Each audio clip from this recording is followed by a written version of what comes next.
నీకు సంబంధం లేకుండా, మీకు రిలేషనే లేకుండా, మీరు ఏ సందర్భాల్లోనూ ఎగ్రీవుడ్ కాకుండా ఎవరెవరైతే ఎస్సీలుగా ఉండి చర్చిలకు వెళుతున్నారో వాళ్ళ అందరి మీద డిస్ట్రిక్ట్ కలెక్టర్ దగ్గర కూర్చొని మరి వ్యక్తిగత హోదాలో మీరు కంప్లైంట్లు పెట్టి వాళ్ళ క్యాస్ట్ సర్టిఫికెట్లను క్యాన్సిల్ చేయిస్తున్న సందర్భంలో who are you?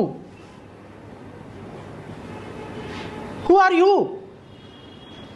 Is it not promoting enmity between two communities?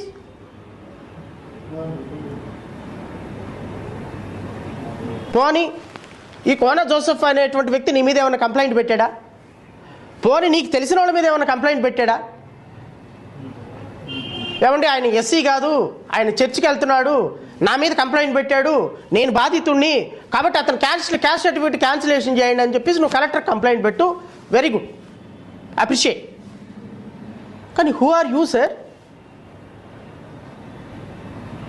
ఎవరైనా వెళ్ళిపోయి సార్ నా మీద పలానా వాడు ఎస్సీ ఎస్టీ కేసు పెట్టాడు, నేను ఆయన కులం పేరుతో తిట్టాను అంటే వాడు చర్చికి వెళ్తున్నాడో లేదో చూడు, వాళ్ళ అమ్మ నాన్న సమాధులు ఉన్నాయో లేదో చూడు, ఆ సమాధులు ఉంటే ఫోటోలు తీసుకొని రా, నేను డిస్ట్రిక్ట్ కలెక్టర్కి ఒక లెటర్ రాసేసి కంప్లైంట్ పెట్టేసి వాడు క్యాష్ సర్టిఫికేట్ క్యాన్సిల్ చేస్తారని యుద్ధ ప్రాతిపదికన పంచి అగ్గట్టుకొని కోడి పందాలకు దిగినట్టు కూర్చొని ఉండి కాన్స్టిట్యున్సీలో ఇద్దరు కమ్యూనిటీల మధ్య గొడవలు పెడుతుంది మీరు కాదా డిప్యూటీ స్పీకర్ హోదాలో?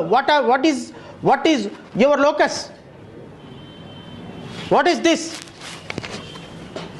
ఎందుకు ఈ కంప్లైంట్లు పెడుతున్నారు మీరు? కంప్లైంట్లు పెడితే promoting enmity between two communities మధ్య పెడితే నీ మీద పెట్టాలి, మీ మీద పెట్టాలి sir. Deputy speaker MLA collector దగ్గర కూర్చొని వాడు క్యాస్ట్ సర్టిఫికేట్ మీద నీ కంప్లైంట్ పెట్టారంటే what result you are expected sir? District collector ఇంపార్షియల్గా ఉండి లేదండి ఆయన చర్చికి వెళ్ళినంత మాత్రాన ప్రాబ్లమే లేదండి, చర్చికి వెళ్తే క్యాస్ట్ సర్టిఫికేట్ క్యాన్సిల్ చేయకూడదని సుప్రీంకోర్టు చెప్పిందండి అని అంటదా? ఏమంటది? హానరబుల్ డిప్యూటీ స్పీకర్ ఇక్కడే రాసింది కంప్లైంట్లోనే, హానరబుల్ డిప్యూటీ స్పీకర్ అని. హానరబుల్ డిప్యూటీ స్పీకరు కంప్లైంట్ పెడితే క్యాస్ట్ సర్టిఫికేట్ క్యాన్సిల్ చేయకుండా నిజాయితీగా నిష్పక్షపాతంగా హైకోర్టు జడ్జిలే లేరు, ఇంకా జిల్లా కలెక్టర్లు నుంచి ఉన్నారు.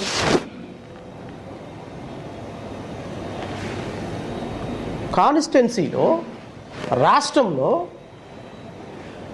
ఎవరైనా ఒక దళిత ఆఫీసరు ఎస్సీ ఆఫీసరు ఎవరైనా ఒక క్రిస్టియన్ మాట మాట్లాడితే గద్దల్లాగా ఆయన మీద పడిపోతున్నది మీరు. అంటే మీ మీద మేము పడవనా? మేము పడితే ఎలా ఉంటుందో తెలుసా?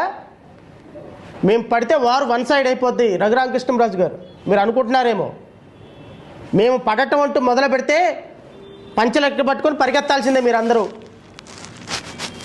మాకు చేత కాదు, టైం వస్తుంది మాకు కూడా, వెయిట్ చేయండి. మీరు 5 సంవత్సరాలు ఆంధ్రప్రదేశ్ రాష్ట్రంలో అడుగు పెట్టినప్పుడు మీకు బాసటగా నిలబడింది జడా శ్రవణ్ కుమారే, ఒక దళిత వ్యక్తి, గుర్తుపెట్టుకోండి. మీకోసం మాట్లాడింది నేను, మీకోసం ఫైట్ చేసింది నేను, కొన్ని వందల సందర్భాల్లో మీకు బాసటగా నిలబడింది నేను. కానీ ఈ విధమైనటువంటి అటాక్ కరెక్ట్ కాదు. వ్యక్తిగతంగా మిత్రులు అయితే మిత్రులు అయ్యే ఉండొచ్చు, బట్ ఈ విధంగా ఒక ఐపీఎస్ ఆఫీసర్ని టార్గెట్ చేసి ఒక ఐపీఎస్ ఆఫీసర్ మాట్లాడిన దానికి నానా అర్థాలు తీసి మీ దగ్గర మీడియా ఉంది కదా, మీ దగ్గర